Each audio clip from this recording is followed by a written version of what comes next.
My next show. In front of.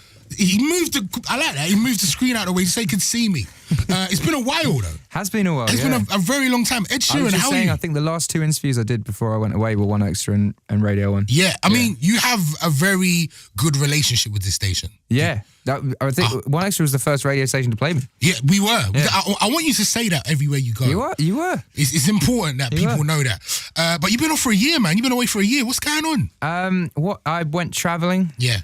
I had a look at all the countries that I'd been to and hadn't really seen. So I travelled like all of Japan and saw all of that. And then, sorry, man. I went to Australia, New Zealand. I went to Ghana. You went to Ghana? Yeah. Say, I'm half Ghanaian. How did you enjoy I made 5 songs in Twi. There's actually a song on my album that's in Twi. You're lying. I'm not lying. You are lying. I'm not. You swear down. Swear down, yeah. And so what, that was inspired by your trip to Ghana? Yeah, I went to go and stay with Fuse ODG. He's got a beautiful house, hasn't he? Really nice, yeah. And then we just made a bunch of music. One song made the album, and then there's a bunch coming. There's actually a full song in Twi that's coming out with me, Fuse, and R2Bs.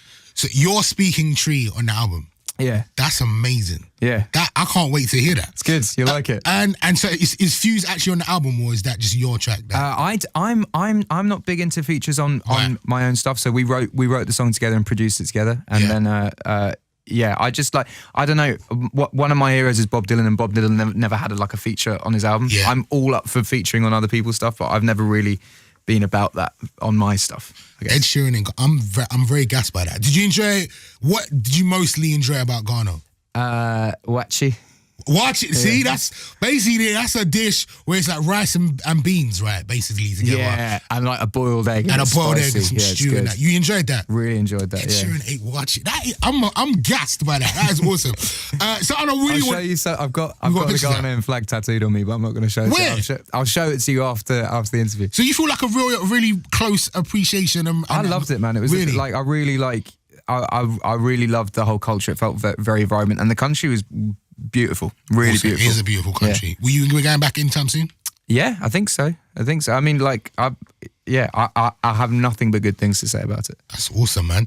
I wanted to ask you about this scar on your face. Yeah. I know that I read that you were basically sliced by one of the princesses. Nah, there's a lot of crazy stories about it. Can you explain that, please? I was sliced by a sword. Okay, so what happened? I mean, James Blunt wants me to tell people it was him. Oh, but it wasn't really him, was it? I mean, it could have been anywhere. So there was an incident. At that point, it was about 4:00 in the morning. There was a lot of whiskey. Okay, and there was an incident with a sword and James Blunt and the scar on your. It looks good though. It works for you. I think it. Yeah, I think it gives you. It kind of makes you like a bit of edge. A little bit of edge. Yeah, a little bit. I mean, it's a very un-gangster story though, isn't it? Like you got cut with an ornamental sword. So I mean, what have you missed the most about being away from music? Do you know what? I'm a very, very competitive person, and it takes a lot to like watch all my contemporaries do a lot of really cool stuff on like, releasing iTunes and doing gigs and stuff. And there's like, I don't get jealous, but I sort of felt a bit left out, and I was like, I just want to come back and kill it and release some music. Yeah. Yeah. What are you hoping for this time around? I mean, well, I've always wanted to be the biggest artist in the world, and I don't know, like I don't think you should make music unless you want to be that. I might not ever be the biggest artist in the world, but you do have to kind of view it like that. You do have to just be like, I want to be the biggest and the best. And if you end up halfway there, you'll have done well. Yeah. I always wanted to know, because you make songs that really appeal to people in different scenarios and different situations. Are you a better songwriter in or out of a relationship?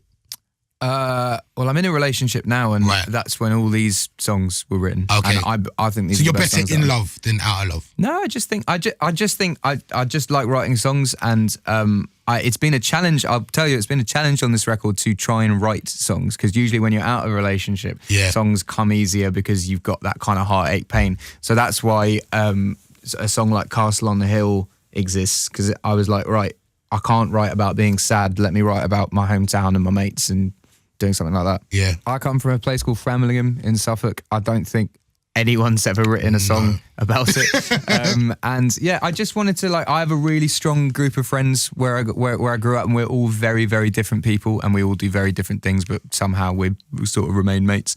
And I just wanted to write a song about my childhood, my current situation, my teenage years, and basically write a love song for my home county. Yeah. Is it hard to stay grounded? Because you are very grounded. I know that you still have the same people around you. You still talk a lot. I mean, it definitely is. It definitely is. But it's about I have 2 holidays a year with all my mates, and we go to.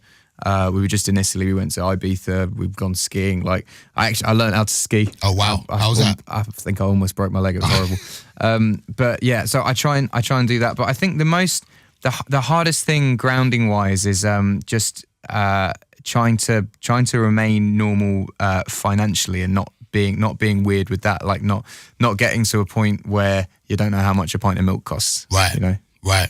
And you've managed to do that. Yeah, I definitely slipped away from that for a bit, but I'm trying to get back to that. I just think I just don't ever want to be that dude who I don't know. I find it weird. One thing I love about Ed Sheeran is I feel like nothing gasses you. It's like, and the thing is, it's been like that since I first met you. I remember but the stupidest stuff, Gas. I'm dead. I remember like meeting you in a barbershop one time. We had remember we did an interview. God, yeah, I didn't have a home at that point. I had a yeah. suitcase and I hadn't showered for about a week, and I just signed my record deal. Yeah, I remember that. And I remember you telling us a story about being in LA and like sleeping on Jamie Foxx's sofa and stuff, and you was like, yeah, I just slept on his sofa and it was cool. Like, do these things? Do you know what things like that, which other people hear and would get excited about? I got more excited. Like, who did I? Okay, so you see, like when Tinchy Stryder did a song with the Chuckle Brothers. Right. If I'd have met the Chuckle Brothers, that would have been super. But like, if I'd have met someone like. I sat next to Lady Gaga once, and she's super nice. But because she's in my industry, I was like, this is really cool. This is really, like getting to hang out with her. But it wasn't like, oh my god. But if I met like Otis the Aardvark from CBBC, you know, you'd be that like, would gas you. Proper excited. Yeah. Do you know what? I couldn't relate. The Aardvark? He's probably in a BBC building in a box somewhere, isn't he? With Ed the Duck, maybe. Oh god. Yeah, those were the days, right? And who's the other Bodger and Badger? And Gordon the Gopher. Do you remember that? Am I showing my age? Yeah, mate. I don't think you're that much older than me, though. I'm definitely showing my age. Do you remember Gordon the Gopher? People are looking at me like, okay, I'm sure. So I'm hearing that you don't want to give a release date for the album.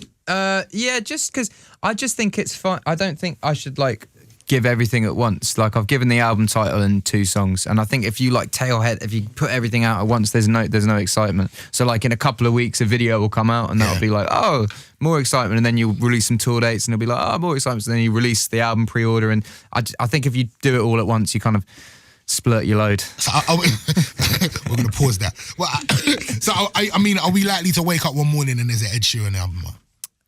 No, it will be on pre-order. Okay. Like I'm not. I think anyone who does that is very brave, and someone like Beyonce can do it because she's Beyonce. But like Beyonce's, with all the Destiny's Child stuff in as well, she's probably like 10 albums deep. Yeah. So she can get away with that. This is only my 3rd record. I don't want to risk anything. All right, we're gonna wrap up quickly, but I just want to know, you've been away for a year. Have you caught up with some of the viral sensations that have come out of the UK, including the Chicken Connoisseur? Oh God, I love that. You like that? I love that. Wings under. And were you familiar with Roll Safe?